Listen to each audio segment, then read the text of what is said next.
of the Unlocked Lock-In. My name is Martin Daubney and I'm your pub landlord for the evening. What is Unlocked? Well, Unlocked is a new online show designed to help unlock the UK economy from lockdown with can-do ideas from a can-do community. We believe we cannot sit around and wait for the government to do this. We need fresh, bold thinking from ordinary people and business people working together, putting politics aside to be the most effective. Last week's show was an absolute barnstormer.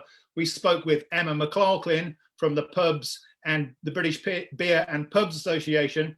And we also spoke to Mike Kill from the Nighttime Industry Association and businessman Ben Habib. Some great recommendations about cutting VAT and looking at the furlough. It seems Rishi Sunak may have been listening because some of those ideas have become real. Tonight, we're going to be focusing on the Leicester lockdown because even though the pubs have reopened, just when you thought the UK was getting back to normal, Matt Hancock came along and closed down Leicester on Tuesday, the 30th of June. Now, there's very much a feeling that where Leicester goes, the rest of the UK will follow. The spectre of localised lockdowns look to be the future. Later on in the show, we've got the Tory MP for North West Leicester, Andrew Bridgen. He's joining us at 8:45. But first of all, let's look at the special circumstances around Leicester. And I want to introduce, please, my first guest, Dr. Bharat Pankania, senior consultant of the Communicable Disease Centre. Good evening, Dr. Pankania. Are you there, sir?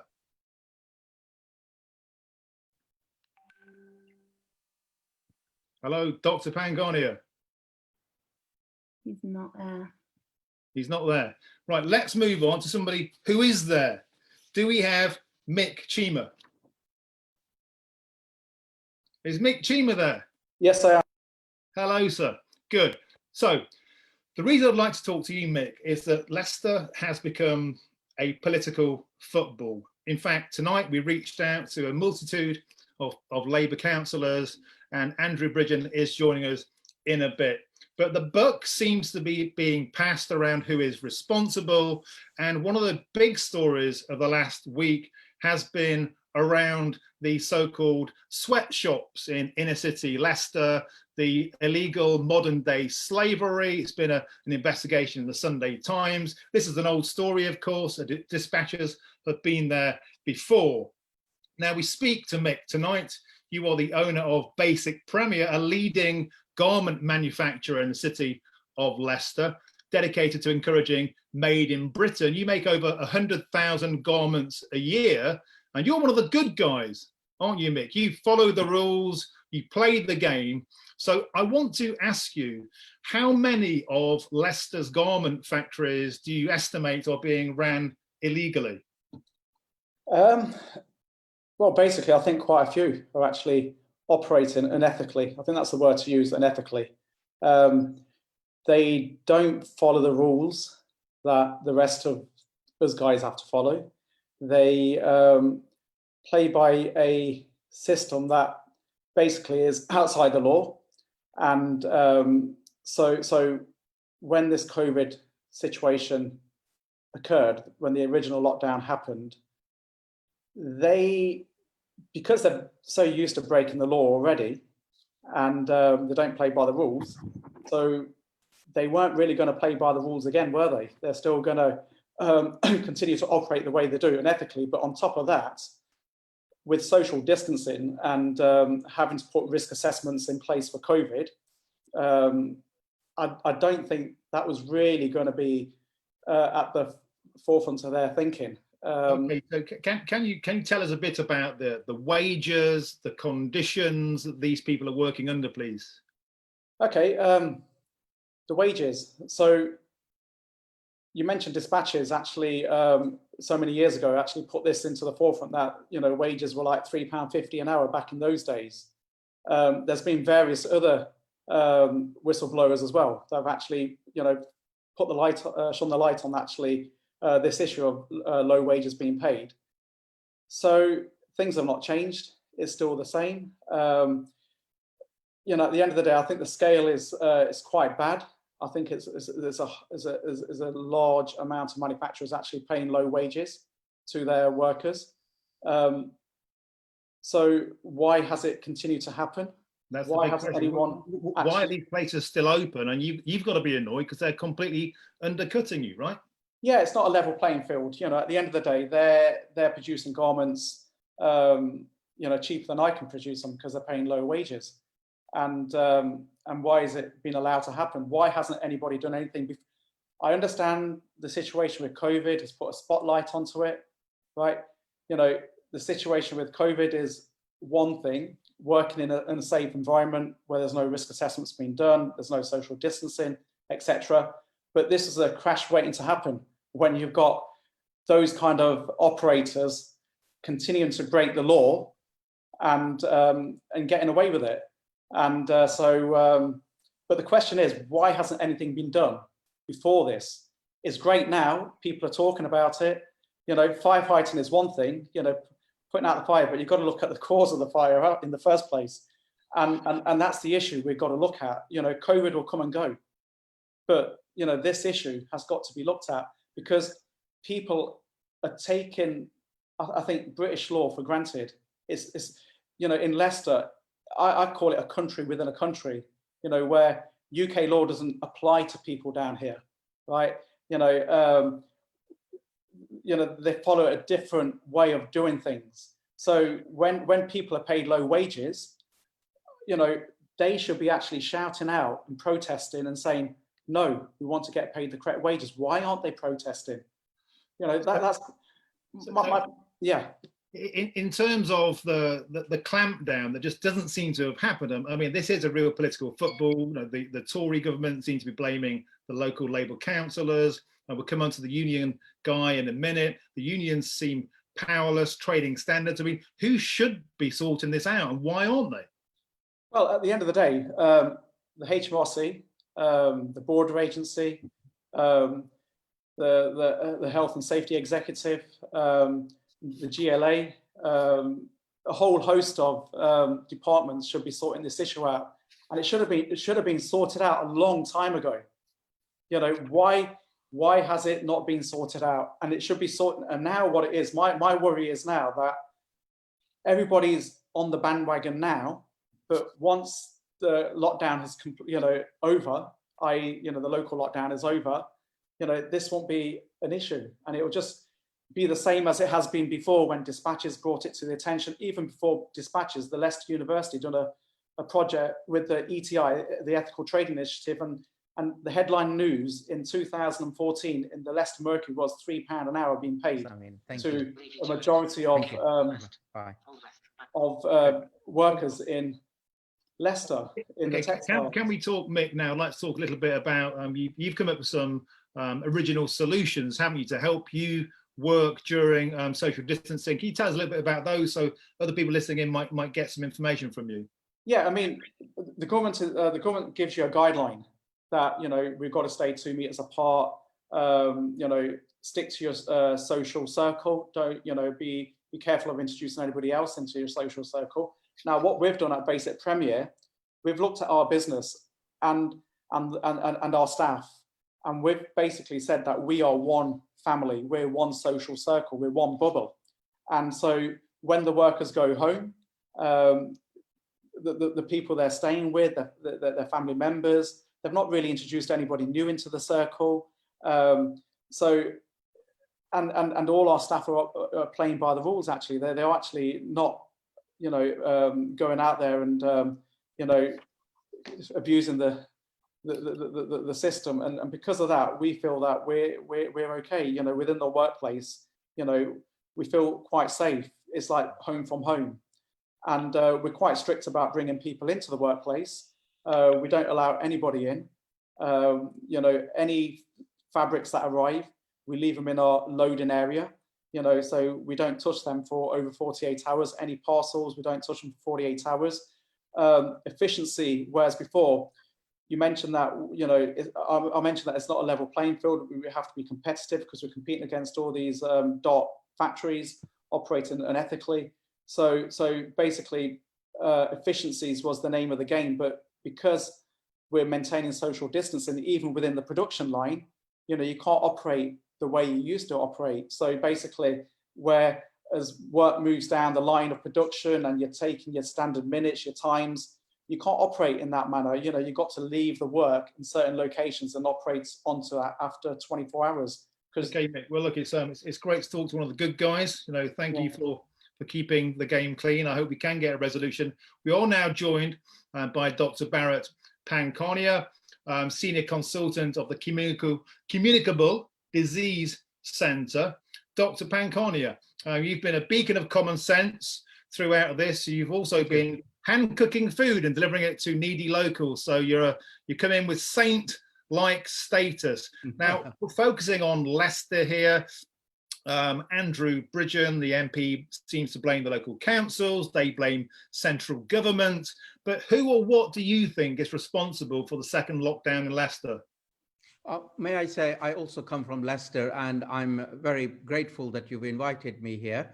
And I feel very sorry. I feel extremely sorry that Leicester has this lockdown, because I look at lockdown for Leicester equals a failure. Let me take you through the issues that I feel are a failure. It is unbelievable. It is unbelievable and unacceptable for Leicester not to know the rising tide of infections in its locality. Unbelievable, unacceptable. I've been a consultant for communicable disease control for over 20 years. I know the lie of the land. I do not want anyone to know the lie of the land better than I do. Therefore, for me, the local person in Leicester, not to know that the case numbers are going up, that the case numbers are located in locality A, B, C, or D. For me not to know this, for me to be told this by national government, that, by the way, you've got so many cases and therefore you've got a problem. And by the way, when you've got so many cases, it implies you've got a lot more cases, because you are not extensively testing. So all you know is the tip of the iceberg number of test results that have been done. Okay. In other words, it tells you you've got a problem. If I may just finish then. So that is a failing, and that failing should not have happened by the way it has been set up. The arrangements are that we have a centralized testing system, limited in number and not very accessible universally. Secondly, the data goes from the central testing place to headquarters in London somewhere. They sanitize the data and then tell locally. Local people should know the data simultaneously. I'll stop there. You obviously could talk with passion all night, but I want to, so a breakdown in communication between central government and local government, more powers maybe should be locally. But can we talk a little bit, please, about the socio-economic and cultural landscape of Leicester that may have contributed towards the second lockdown? So I don't think this is a communication failure, and you mustn't allow that narrative to take hold. This is a failing of arrangements. You do not set up a control of communicable disease system whereby local people don't know about it. It's not a communication failure. If you generate data, the data has to go nationally to keep them happy. It has to go to locally at the same time for the local people to know in time of what's going on. Okay, you made that point. You made that point very clear. But can we move on, please, to the next question and talk about the specific landscape within Leicester in terms of the socio-economic and the cultural factors? Yeah. So it is very clear from the Office for National Statistics data and the data that we have seen, whereby Black, Asian, ethnic minority people have got a bigger hit from coronavirus COVID-19 disease. And the reason why they have a bigger hit is a clear example of poverty. So it's a poverty issue, poverty environment. So what do I mean by that? These people are more likely to encounter another infectious person and be exposed to a higher loading dose of a infection and therefore get infected. So they are the bus driver, the taxi driver, the cleaner, the operative. Also, there is a conundrum, which is the frontline healthcare staff. And then, of course, there is the housing issue. The housing issue is if you live in multiple generational households, then there is more to and fro coming and going. And therefore, you're more likely, every movement is a risky event. And so if you're living in multi-generational household, someone somewhere down the line is going to get infected and bring it home to grandma. And to give you my own personal example, my mum lives in Leicester, and I did a little evaluation 3-4 months ago. And I said to my elder brother, my mum is behind me in the red sari there. I said to my elder brother, I think we should move my mum to Coventry, where my sister lives, where there is less movement. But I could do this. I feel sorry for people who haven't been able to do this. Okay, so you've also said that going forward in 6 or 9 months from today, we will have bigger outbreaks like this in places like Manchester and Birmingham. So you think this is a new normal for the future? Do you? Leicester is just the beginning. If we carry on in the way we are, I'm so sorry that we will see the continuation of the coronavirus disease and infections in crowded places in big cities. What we need is extensive testing and extensive contact tracing. We are not doing it as extensively as we can and should. And the best way to do it is locally. So we have a background of a lot of cases, and around that background of a lot of cases, we have vulnerable people. In other words, they've never been infected, they've never encountered this virus. So they start mingling, or when I joined this meeting, I hear they're often working in difficult circumstances, crowded factories, not able to socially distance. And remember something else.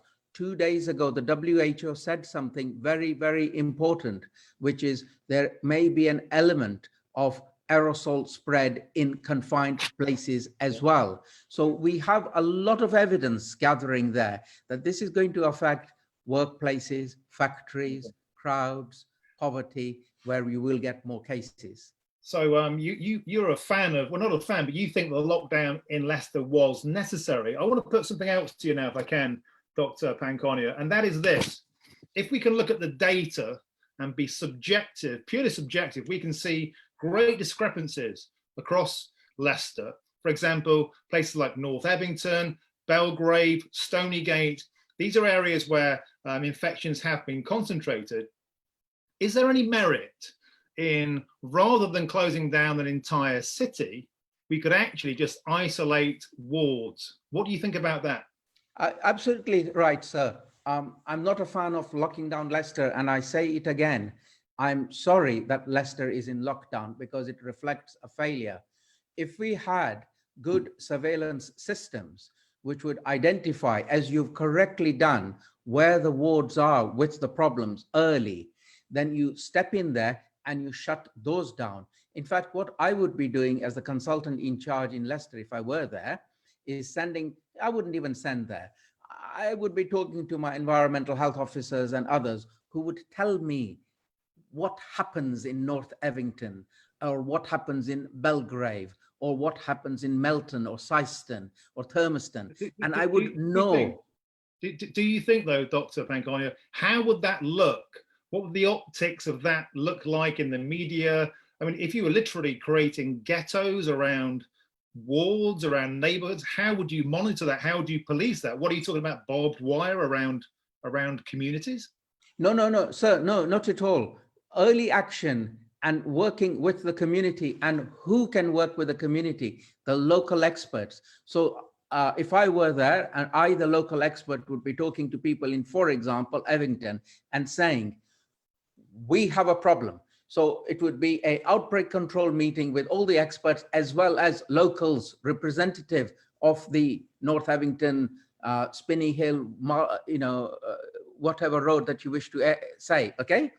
And we would work with them to say, we have a problem here. We haven't identified exactly what it is, or we have or have not, doesn't matter.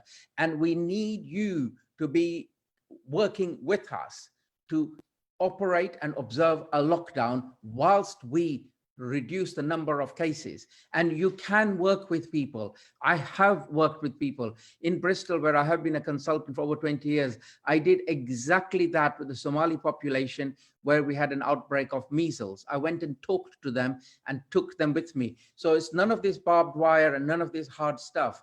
It is better to take the people with you with expert knowledge, delivered locally by local trusted voices. Okay, Dr. Pankania, a font of knowledge. Thank you for your time. Please stick around. We've got loads of questions coming in from Facebook Live, but I want to move on to our next guest now. Paresh Patel, are you there, sir? Hi, Martin. Thank you for having me.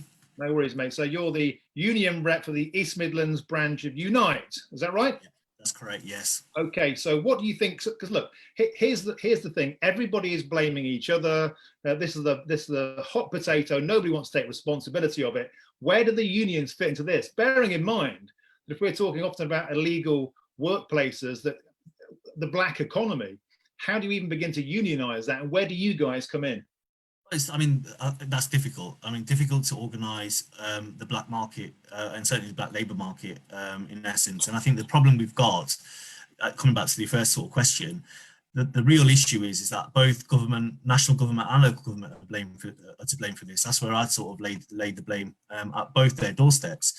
Trade unions have a real crucial role to play within the world of work. But it's really difficult when you're trying to organise a group of workers who are working within the black market, because one, they probably don't understand what their rights are or what a trade union is. Two, they're working in an environment, as Mick outlined before, where you've got almost like a gangmaster style type of relationship.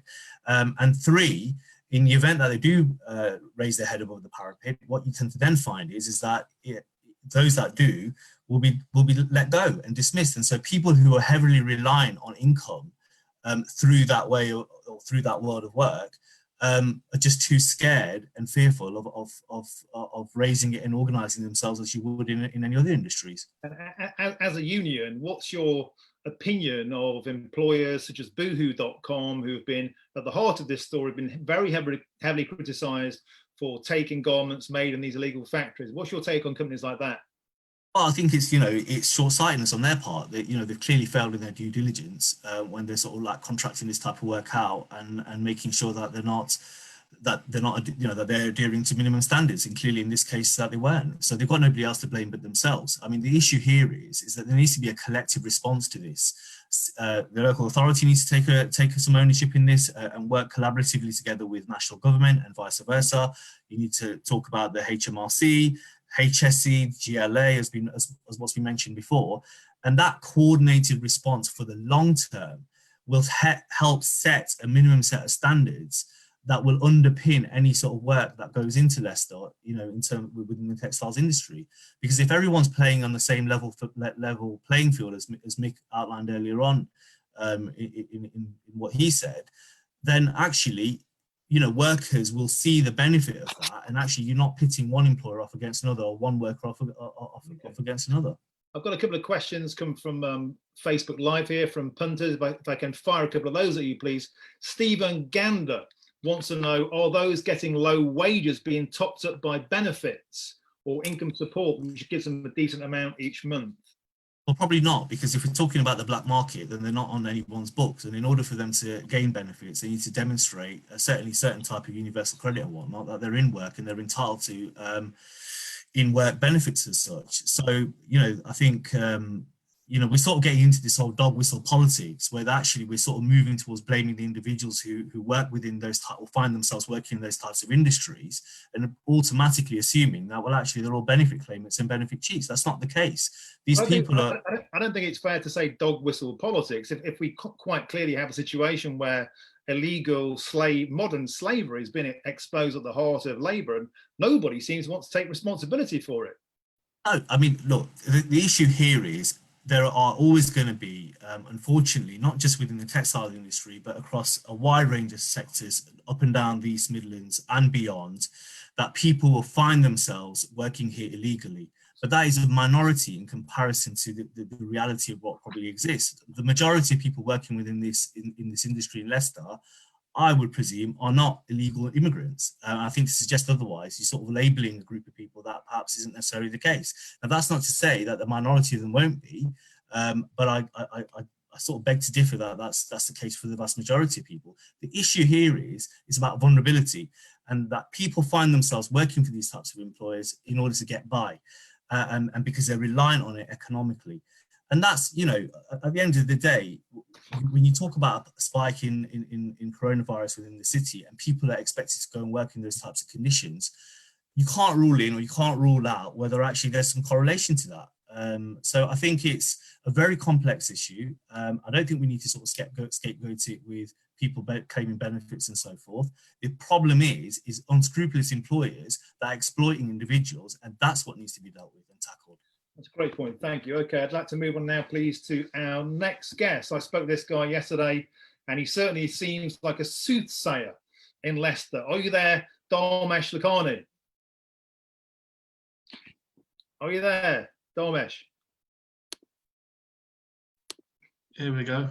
Hello. Hi. How are you? Hello, mate. So you are the owner of the legendary restaurant Bobby's. 1976. Your father started it. You're a well-known business figure. Speaking with you, it's very clear you've got your finger on the pulse of the business community. You seem to have politicians on speed dial, councillors. You're at the beating heart. You've heard the blame game going around today. Labour are blaming the central government. Everyone's blaming each other. If you were to be a kind of respected elder statesman and you're going to call a meeting tomorrow, who would be around the table and how do we get out of this mess? Well, firstly, thank you for having me on. I don't know about the elder statesman, but how do we get out of this mess? Yes, it is a blame game. I can understand what Mick is saying, and I can also understand what Paresh is saying, and I can heartily understand what Dr. Pankania is saying. The biggest issues we have in Leicester is that we didn't know the figures of tier 2 testing right until the closure. The politicians in Leicester have said this, have confirmed this, they've gone on record that we didn't know. Obviously, if you hear the high figures, then yes, something like the consequences which have gone on was probably justified. Closure of the city so that it doesn't spread further. But if I were to have a meeting around a table, I'd like to get Matt Hancock around the table because first and foremost, I'd like to know when Leicester was told about these figures, and I'd need proof because I don't believe that the city had access to these figures. I know central government had, and I find it as a bit of a blame game. I think they just want to point to Leicester and say, right, it's their fault. We have issues. We definitely have employment issues in the city. We have sweatshops. We have a labour market which is being exploited by the big boys, some of the big boys. You can't just keep blaming somebody else. Leicester has a failing in that because we weren't aware of the problems, we haven't been able to deal with them. Now we are trying. So as well as Matt Hancock, I'd like to get our city mayor, our local MPs, and I'd even like to get our chancellor around the table because how we can say close down a city and yet we will not support you afterwards when it's preposterous. Not just for businesses, but for people who work in these businesses, it really is disheartening. Well, I've got a basic question for you. If the council have known about these factories for over 3 years, why haven't they been closed down? I think the council and I'd say the police force, the council, the HMRC, I think they all have known about these. I think it's as Mick said, there's a market there which is getting exploited. How to deal with it, I don't know, honestly speaking, because some of these people, whilst they're getting £3 and £4 an hour, seem to be happy earning that. And they're not all topped up, but they're working 70-hour weeks and taking home 220 quid a week. And they're clearly being exploited. So in conditions like they are being asked to work in, there is a higher chance of catching viruses such as COVID, other things in the past, at the moment COVID. And it is a market. However, do you just go and blame them and pick them up and, throw the book at them? We've got to look ethically at who they're supplying, the bigger people, bigger rats up the chain, They will all be distanced. They will all say that we have subcontractors, but everybody knows certain things can only be made for a certain price. You cannot, you cannot make some of the things ethically for the price that they're being sold. So I think Mick would probably say that as well. There are certain costs involved, and when you have health and safety, all the regulations are met, that things do cost more. It's part of the problem here, you think, that we've just become addicted or certainly used to very cheap clothing? That was going to be the next thing I said. I mean, we've got used to the really, really cheap, disposable, if you like, clothing, one wear and you throw it out. Long gone are the days when quality mattered more than just quantity, and now it's just off the catwalk into the showrooms or online within days. The big boys had been caught out exploiting markets in the Far East for many a year. And the very sad thing is they've been doing it here in Leicester. I spoke to somebody recently, and I'm not going to keep naming the big company who's getting in trouble at the moment, but 80% of the factory's supply from Leicester, up to 80%, is going to that one supplier. That's enormous, absolutely enormous.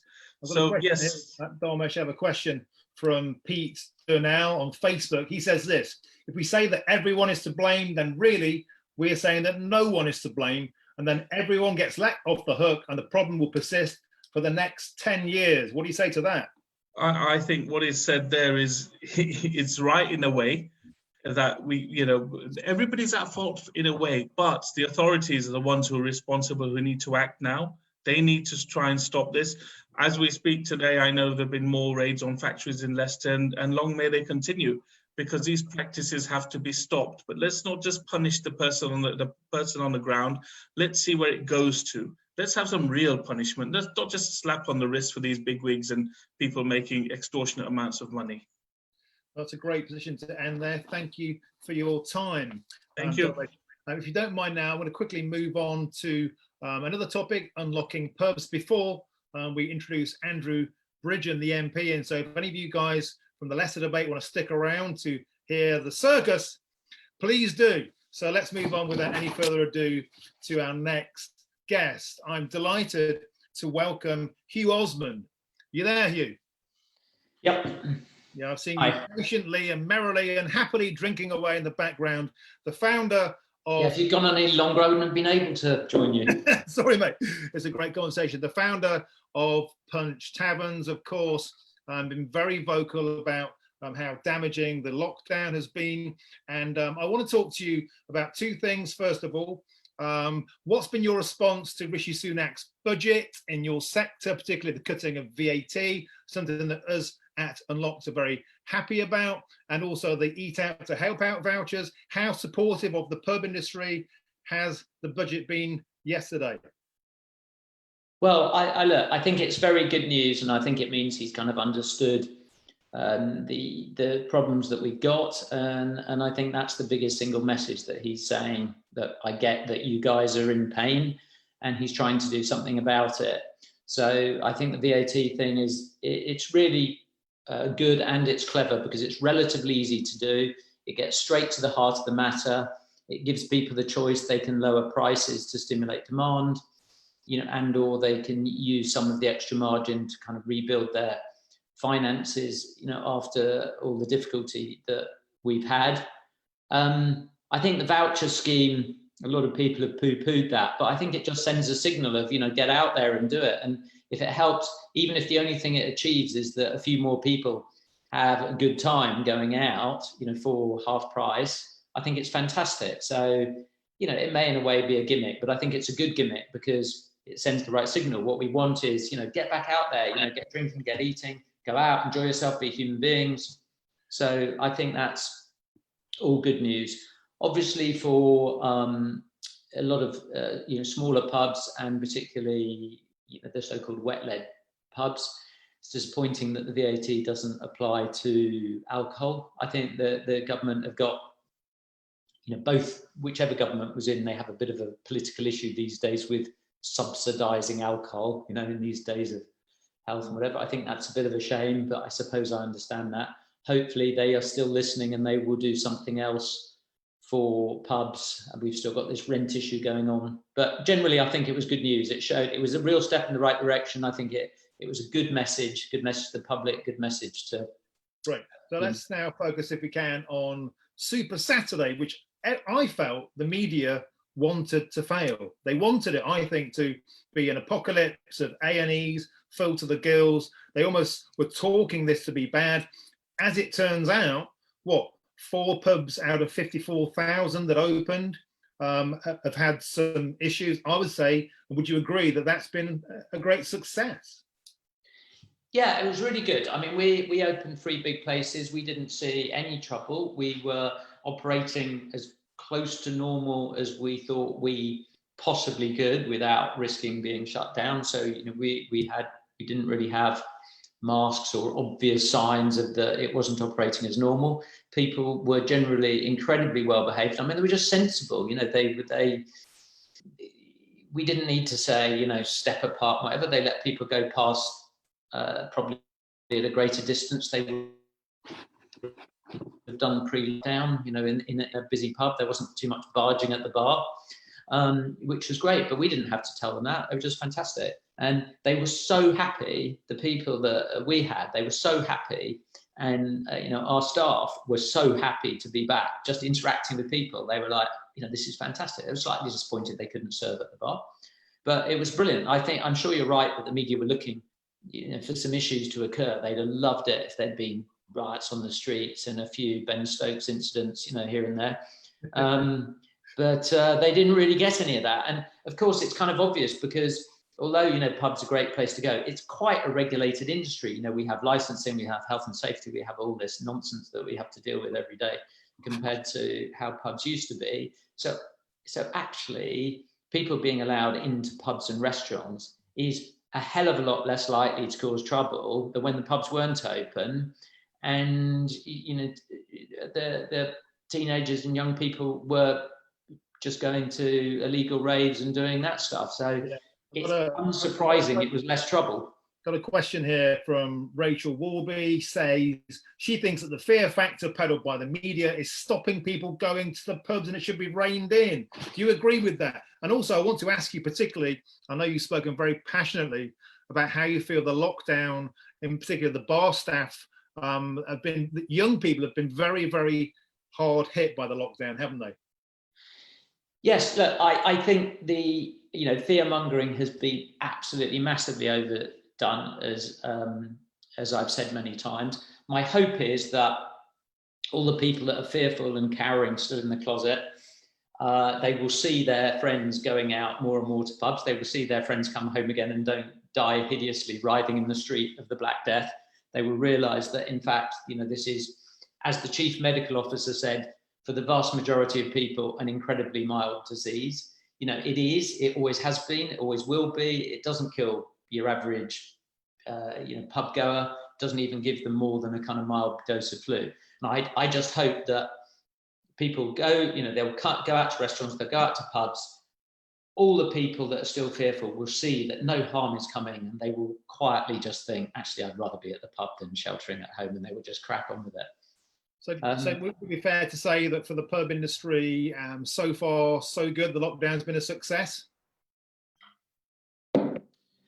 Look, yes, but we're not going to get back to normal levels of business for a little while, and it is going to be tough, and people have, you know, back rents and they have bills to pay. I still think that, you know, sadly, a lot of pubs, restaurants, you know, will go out of business. I mean, some of the ones that have gone out of business already weren't that great businesses, to be honest. So in a way, you can just regard it as a bit of a purge. And, you know, there may even be some places we're quite thankful have gone out of business. But it won't go back to normal quickly. The industry's not out the woods. The best thing everyone can do is, you know, get out to your local restaurant, get out to your local, you know, use the vouchers are good value. You know, they're just subsidising eating. It's not going to be every year. I don't think the government say, here are vouchers to go and spend in your local eatery. So yeah. Perfect. Thank you very much, Sheil. I'm getting loads and loads of questions firing down the side here. Hopping back, we're waiting for Andrew Bridgen to join us imminently. Can we flip back to Leicester now? And I'm going to throw these questions open to the guests from Leicester. The first question here is from Darren on sweatshops. If 80% of Leicester factories are supplying Boohoo, what happens to both if Boohoo is closed down? Who'd like to answer that one? Well, I think people like us will be quite happy because it creates a level playing field. You know, then we're not, you know, competing against those supply chains that are, you know, operating at a price level that we can't get to. You know, it's about promoting British manufacturing. You know, that's what Leicester's about. Leicester has got so much going for it. You know, we're a centre of the textiles in the UK, and we're much more than that as well. You know, we're very creative. We've got brilliant dye houses, printers, factories. We've got everything here, right? And I feel that we just need to be given the opportunity to show how good we are. You know, you mentioned before who's to blame for this situation. It's central government. The buck stops with them, right? Regardless, right? It stops there, right? They should have sorted this issue out. We need it to be sorted out so then we can breathe. We can get out there and promote ourselves. You know, we need to show the world how good we are at making clothes. That's great positive. Now I've got a question for Dr. Pankania. If you're on standby, sir. Stephen Reed says, if fatality rates are as low as 0.05%, then do we need lockdown at all? Is this the right response? And it's hugely damaged jobs and the economy will get much worse. Dr. Pankania, what's your take on that? Case fatality rates are not 0.05%. Let me put that right. Okay. Furthermore, case fatality rates over 60 are about 3 to 4%. 70 to 80, case fatality rates are 8%. 80 plus, case fatality rates are 14%. So case fatality rates go up as the age goes up. Furthermore, if you have coexisting medical conditions, you are likely to get more severe illness, and your case fatality rates for those people will also be higher. So if you have diabetes, high blood pressure, heart disease, kidney disease, and you are in the older age group, case fatality rate is higher. Compare this with the influenza, and this is a myth perpetuated by people who wish to make mischief, President Trump being one of them. He said it's like the flu. Let me put it into perspective. Case fatality rate across all the age groups for an influenza infection is 0.1%. Case fatality rate across all the age groups for SARS-CoV infection, COVID-19 disease, is about 4%. So that's 40 times greater.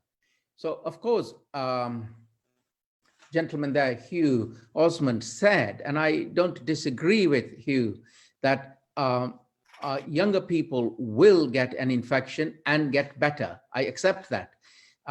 Most people will get better. There is this two issues with the coronavirus infection. One is that it is significantly more harmful than influenza.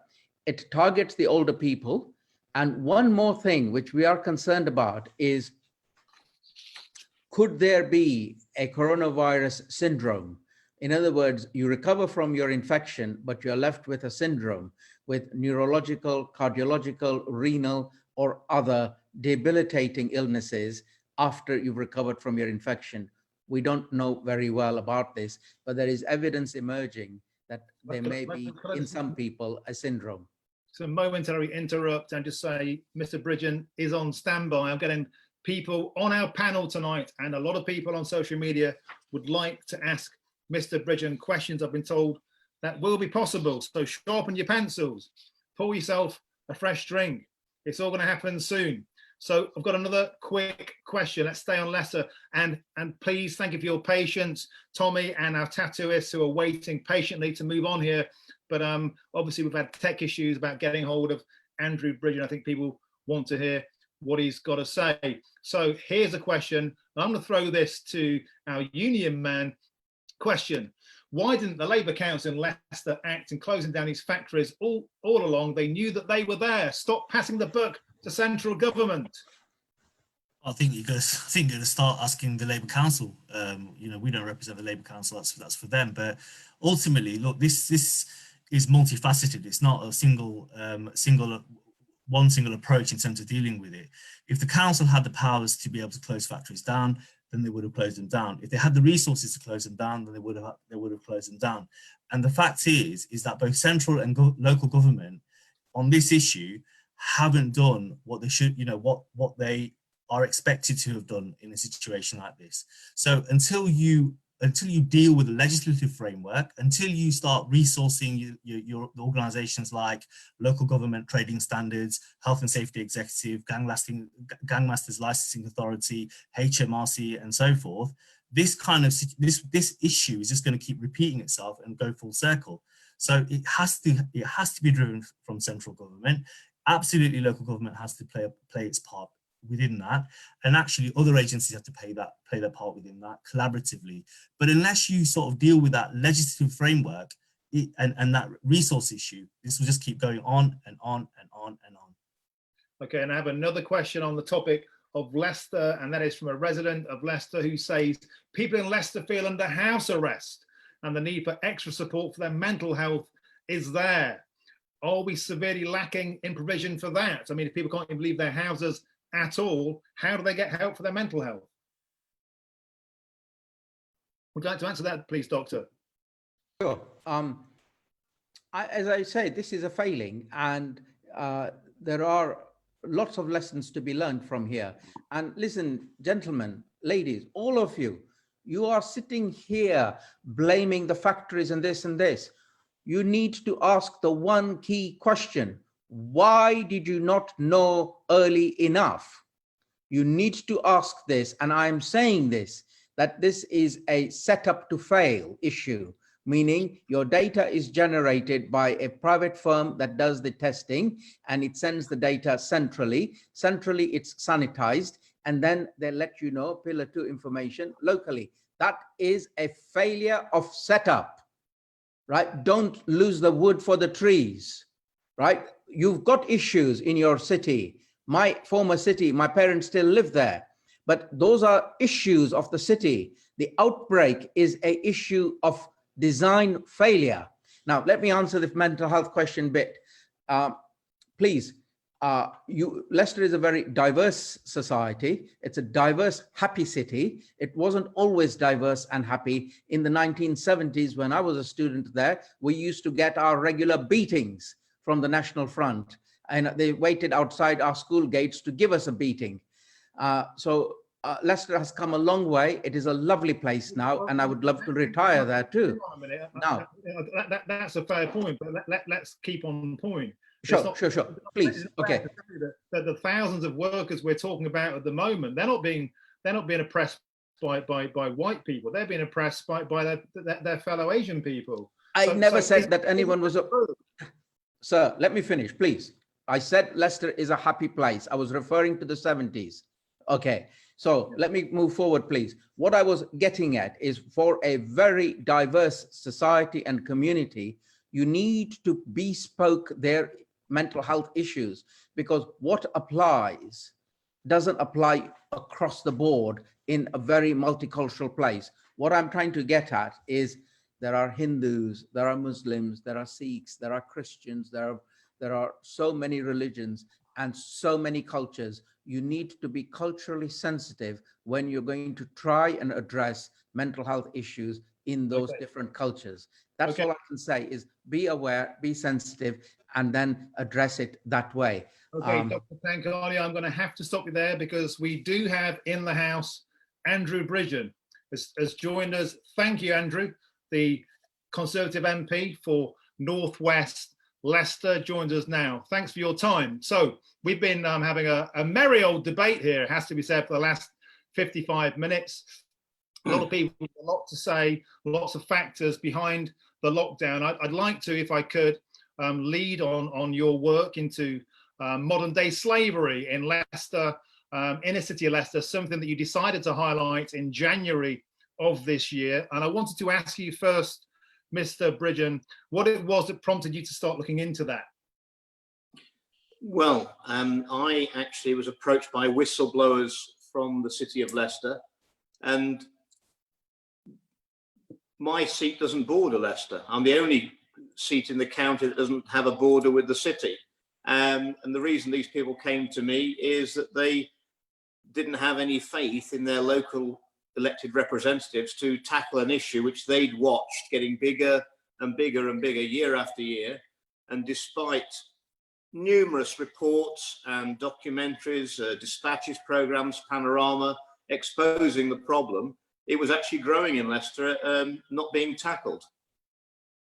So you've called this Leicester's dirty secret. In fact, you've gone further. You've called it a cancer at the heart of our society in terms of the illegal slavery, the labour that's going on. That's strong words, and some people may say, or they may interpret them as divisive. Do you think it's worth being that strong to get this issue talked about? Yes, because it's got to work on all levels. These people are making clothes for the fast fashion industry. People in the UK are buying a dress for £7 or £8, where the internet retailer concerned is on 100% markup on purchases. So that means that dress is being manufactured in the UK for £3.50 or £4, supposedly including the VAT. I put it to you, that just can't happen. What you've got is the exploitation of people. £3 an hour, £3.50 an hour. Can you imagine what sort of housing they're living in if they're earning £3.50 an hour? You're talking about 15 or 20 people in a terraced house for 4 people with one kitchen and 1 bathroom. No wonder the COVID virus is spreading in Leicester East. And also what you've actually got is an endemic subculture of poverty wages and oppression working out of buildings that are actually condemned.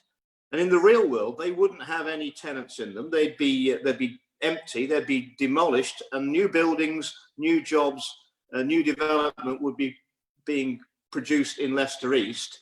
Whereas what we've actually got is the whole city the whole part of the city and a whole part of our community in Leicester being held back in a state of absolute poverty, and there's no way out of it if we carry on as we are. And I for one, think Leicester and the people of Leicester deserve much better than this. And it's a stain not only on Leicester, but on the conscience of our whole country that in 2020, this is allowed to go on in our country. And so I've put this point to other guests on tonight's panel. I'm now going to put it to you. If we've known about this, it's been hiding in plain sight for many years. There have been dispatches, investigations 3 years ago. People in Leicester say this is just talked about openly. Why hasn't this been tackled before? And why hasn't this been slammed? And why are these places still functioning? Well, it's clearly, it is the systemic failure, and that's being generous, of all the normal protections you would expect. So you've got a local council, you've got a mayor, you've got 3 MPs in the city, you've got the police and crime commissioner, you've got the police, you've got the fire service. These buildings would not pass fire regs. There is no fire safety there as far as I can see. The buildings are condemned, there shouldn't be anybody working in them. You know, I've spoken to people who've complained to the city council, and the response they've got is, as to why they don't inspect these buildings, is we never have any complaints from them. Well, given the nature of the work that's being conducted there, I very much doubt they're ever going to have any complaints from them. But I mean, you only have to stand outside the buildings to see that this shouldn't be happening. The health and safety executive and HMRC, they're also playing a part in low pay. And I had a meeting last summer with the modern slavery unit of the Home Office, and they said to me they estimated there were about 7,500 people in modern slavery in the UK today. I said, well, I think your figures are miles out, because I think there's 10,000 in Leicester alone. Wow. Okay, so there's a comment coming from Stephen Gander on Facebook Live.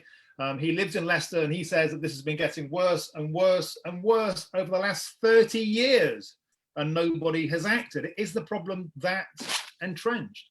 It is. It's a subculture of dependency, and it is almost, some of the modern slaves have almost got a Stockholm syndrome attachment to their employers, who are actually their tormentors as far as I'm concerned. And what we also know is that the internet retailers have really done well out of COVID-19, because effectively the government, we shut down all their competitors who've got real shops.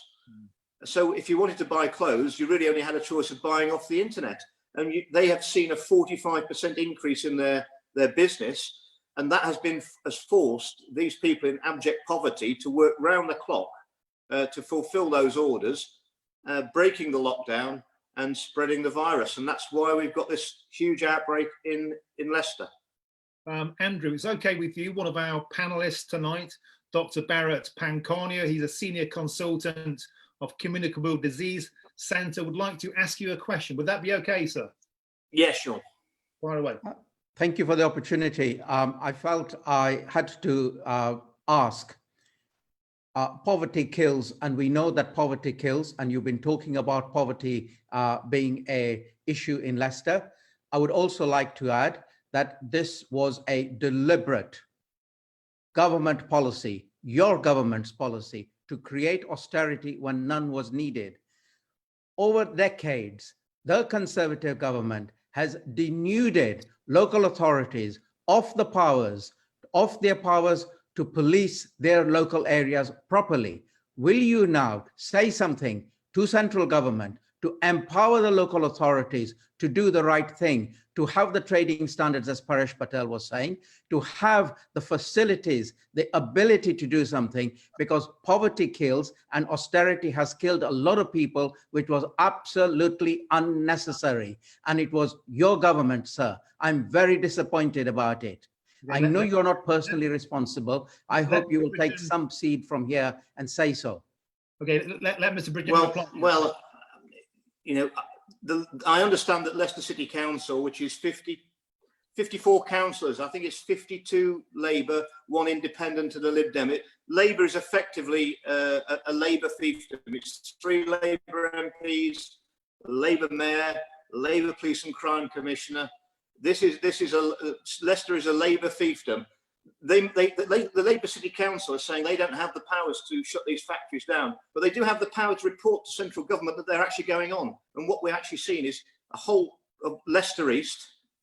I would point out the former constituency represented by the Right Honourable Keith Vaz for 33 years until December. That's where all the factories are that are in question. And I think it's very telling that I'll be very surprised if any of your contributors tonight said that this isn't a massive, massive problem of slave labour in Leicester and denied that the factories actually exist and they're paying £3 to £4 an hour. This is a running sore. Gentlemen, thank you very much. A hugely passionate debate. Thank you, Mr. Bridgen, for joining us later on in this debate. Thanks for everybody getting back. And thanks to our guests who've been patiently waiting in the queue for their turn. So we're going to move on now from Leicester, if we could. This debate can continue on Facebook Live. Please keep banging those questions across. We can deal with them later in the day. Thank you, Mr. Bridgen. Our next guest now, we are moving on to unlocking the face-to-face industries. Great news has come through today from central government that tanning parlours, tattooists, nail parlours will be able to reopen. Something that's been open since Monday are barbers. Tommy Chapman, are you there, sir? Hi, how are you? Good to see you. So, Tommy, you stuck with us. Thanks, mate. I know we said we'd get you in a bit earlier, but look, that's all right. And then move on. So, introducing Tom. Tom is somebody I hugely admire. Tommy is the global barber and director, and he's the founder of the Lions Barber Collective. I think a really special group of businesses and individuals. Tom came to my attention through my work helping struggling men and boys and men's mental health. Tommy, before I talk too much, maybe you could just shed a little bit of light to our guest tonight about why you started the Lions Barber Collective, and then we'll talk about how life has been for you during and post lockdown, sir. Over to you, Tom. Thank you very much. Well, I started the Lions Barber Collective in 2015 after losing a close friend to suicide in 2014. So a year later, but I was unaware. I'd seen him days before, unaware that he was struggling. Had conversations with him, and then I went to the funeral, and after the funeral, it was so busy. I was one of the first people to be ushered without having a seat, and I was stood next to him at the funeral by his coffin, looking back at the crowd that were there gathered for him, which is a really unusual perception for a funeral. Normally you just see the back of everyone's heads, and I just saw all those faces of love and loss, and it really stuck with me. And I thought, how can this guy who has got all this love for him and all these people here for him, want him to be alive, felt that the only option for him was suicide. And a year later, I gathered a bunch of barbers together and created a lookbook, and that one-off project, which was meant to be suicide prevention, has grown into a global movement where we've trained over 1,000 barbers and hairdressers in barber talk training, which is something we worked alongside lead psychiatrists and public health workers to make sure that we enable barbers and hairdressers to be able to recognize the signs, ask the right questions, listen with empathy, and finally give them the knowledge so they can signpost to the resources and professionals that are already available. I'm not trying to make people into therapists, counselors, clinical professionals. It's bridging the gap between the communities that we serve and resources that are available.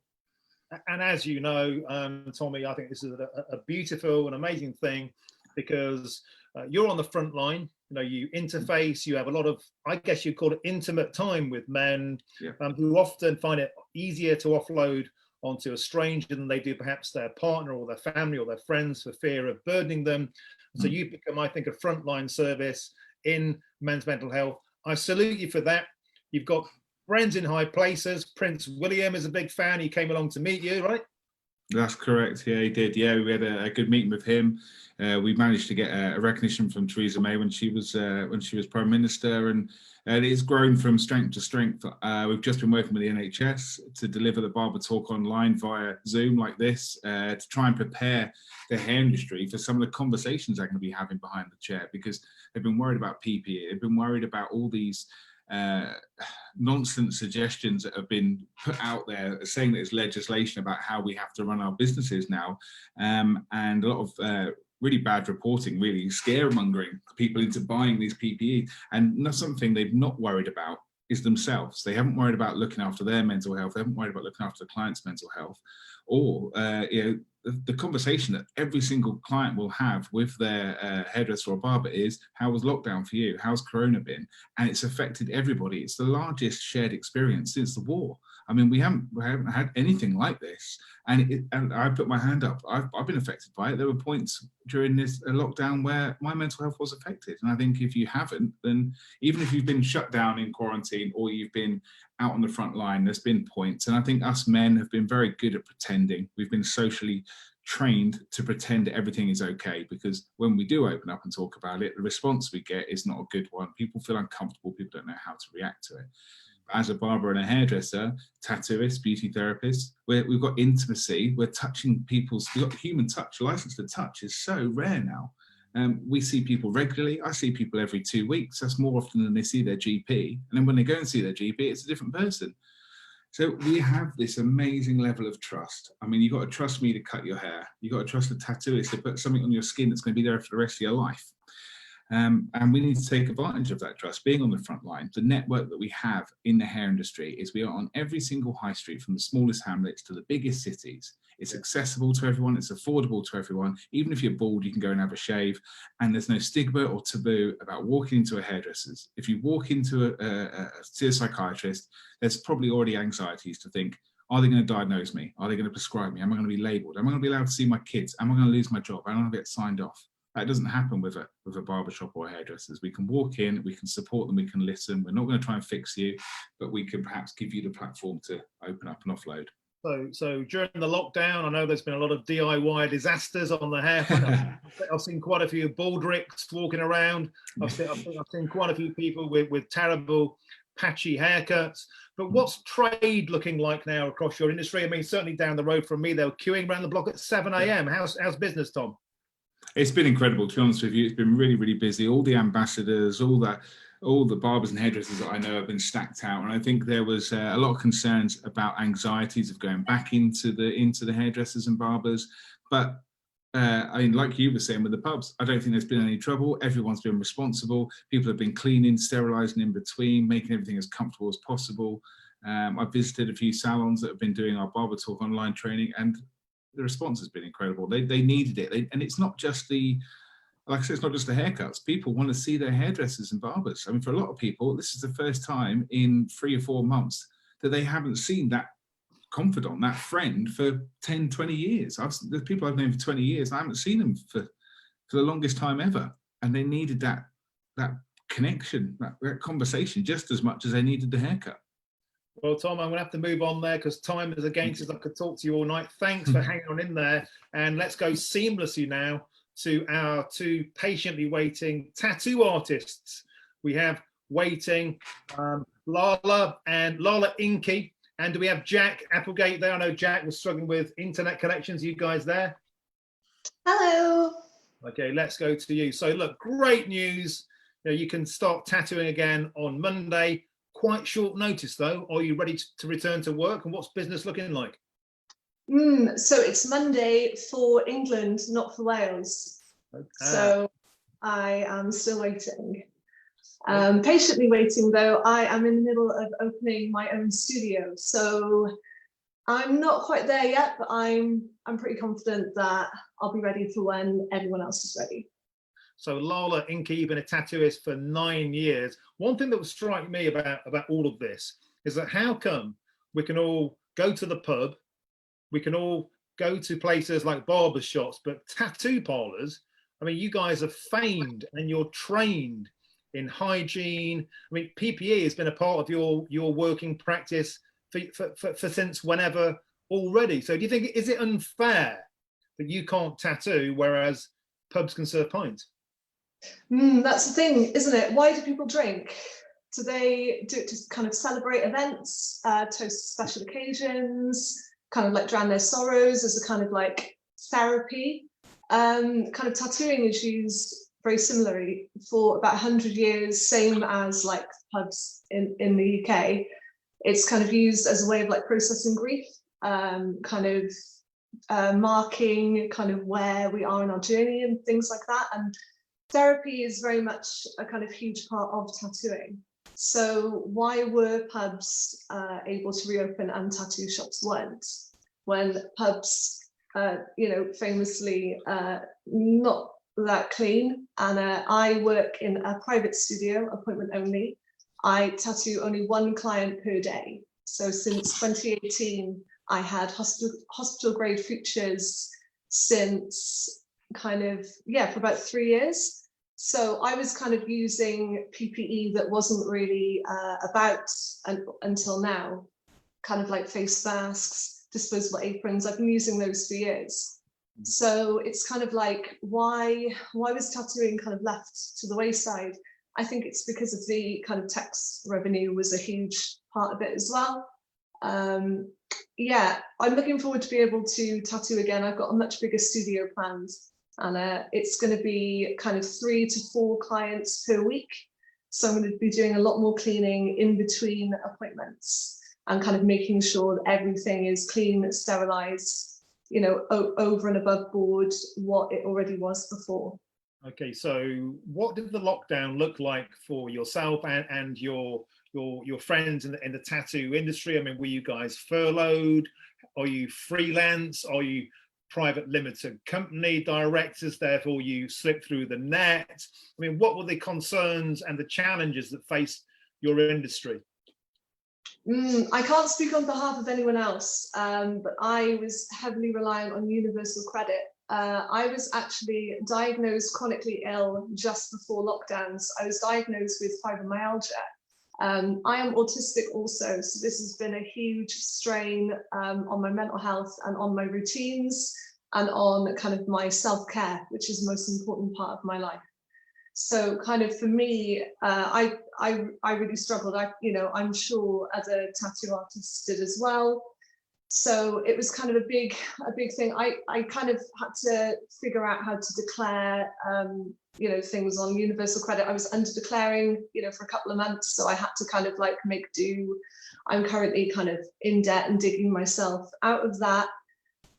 Also, I made a decision to open up this bigger private studio before lockdown, before the pandemic. So I've had to quite literally scrape together everything in lockdown. I've had extra time, but the money has been a real issue, and kind of supporting myself. Like I live alone, and it's been really tough. I'm looking forward to kind of creating this new studio, but it's been really tough. Okay, well, I mean, you're very brave to talk about it, and you've got a smile on your face, and also loads of support in the comments here. Got to say, people are really getting behind you on Facebook, Lola. And somebody here is asking, especially, will you have to take extra precautions from next week to protect clients, or whenever it is in Wales, or are you already sanitary enough? Will there be even more demands placed on the tattoo industry? So I'm installing like extra hand sanitizing stations, extra sinks, visors, extra additional PPE, masks I always wore before, disposable aprons. I've got those kind of disposable feet bags and arm sleeves, and kind of I've got things prepared that I might not need. Kind of like I've got scrubs ready and kind of things like that. To be honest, I've always wanted to work in a kind of overly clean environment. For a tattoo studio, I prefer kind of hospital grade, and I always have. One of the reasons why I opened my private studio in 2018 was that I was repeatedly disappointed with the level of cleanliness and kind of general behavior in other tattoo shops. So I decided to go it alone and focus on the most important things, which was the client and the work. People are saying here, what are your shout outs, your business and your social media handles? People want to try and track you down. So what are your handles, Ola?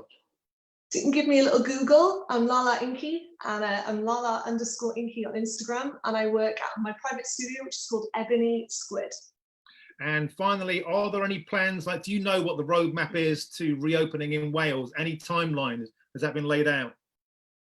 I'm not sure, but I'm going to take my time. I don't want to put any of my clients at risk, and I would hate to rush anyone. You know, like Tommy said, it's been a huge event around the world. No one has been through this situation before, and I want to take my time, and I want clients to take their time. I've been so lucky with some of the most amazing clients. They've actually paid for their tattoos up front, so I've been able to kind of keep afloat as I've been in lockdown. So I really appreciate that. I've got the best clients. Well, great. Well, I'm a fan of tattoos. I've got one here. You see nice. That nice little story.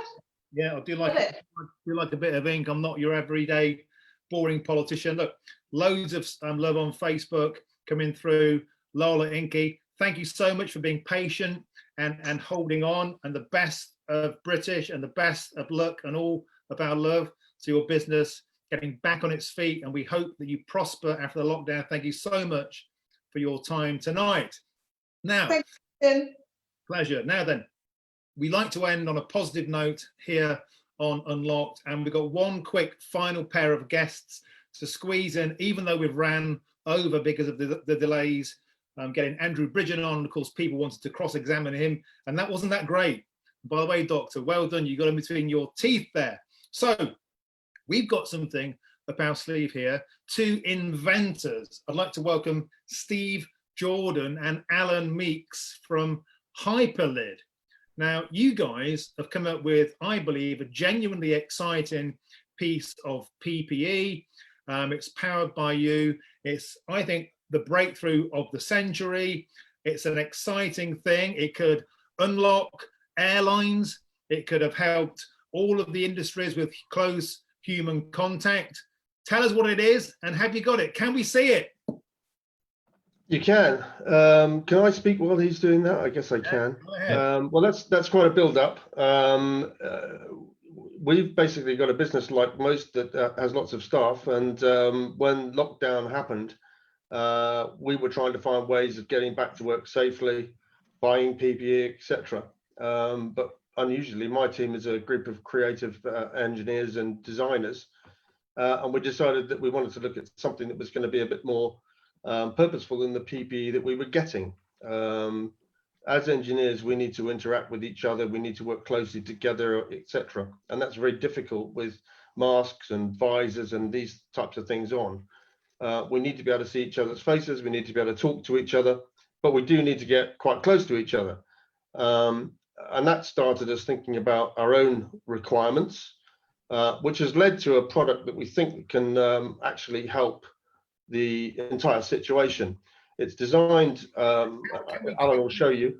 Can we quickly at this stage switch to Jack, who's got the product, so we can... Alan, yeah, go for it. Yeah. Jack, let's have a look, mate. Okay, well, this is a helmet. It looks pretty much like a motorcycle helmet, but it's a little bit smaller because it doesn't need the impact protection, and it's quite a lot lighter than the helmet and motorcycle helmet. But the idea is you can put it on. The jaws open at the front. You can put it on without touching your face, so it keeps your face free of any infection. It comes together and is locked together with a latch on the front. I hope you can still hear me whilst I'm doing this. Okay. And this particular version has got a zip at the front, and the idea is that zips together, and there is a neoprene seal all around the neck that seals the bottom of the helmet to your neck and you can keep within your clothing. And then the visor on the front, they're locked down, and the action of locking it down with these levers seals it against the seal all the way around the visor. And on the back of the helmet there is a filter pack which is removable, which is this filter pack, and that will be a filter of material that is suitable for the fine size of the COVID virus. Fabulous. And then in the front of the helmet, if I open it up again. That's great. Okay, I think we get the picture. So inside the helmet, we've got filters, the exhale filters, which are also filtering air out. So it protects you and it protects the people around you. Yeah, let's get back to Stephen if we could. So Stephen, looks great. So is this a product that's on the market? Can we buy it, or are you manufacturing it? And if not, why not? Right. So we started to manufacture this or to come up with the prototype about 4 weeks ago. That is version 2, and that is actually virtually ready for production. So it's designed so it can release from molds and all of the things you need to do. But we're not. We're actually a company that is designing engineering for tunneling. This is just something that we've come up with, and hopefully people will take it forward.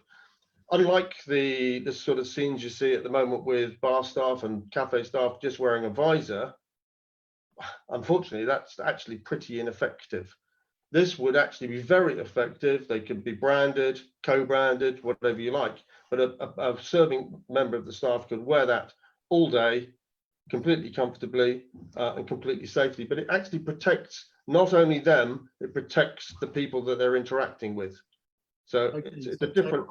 Are you looking to manufacture, or are you looking for people to? Well, we're talking to manufacturers now, and we're looking for people in the manufacturing sector to come and support the idea and try and take it forward, because this provides us with a different approach to COVID. Instead of being on the back foot as we all are now, hoping that the herd immunity is going to miraculously happen through a vaccine or through natural processes, that's just going to take too long for me. We need to do something on the front foot that actually gives us a way of controlling the virus. So in Melbourne, for instance, they've just gone into lockdown, metropolitan Melbourne.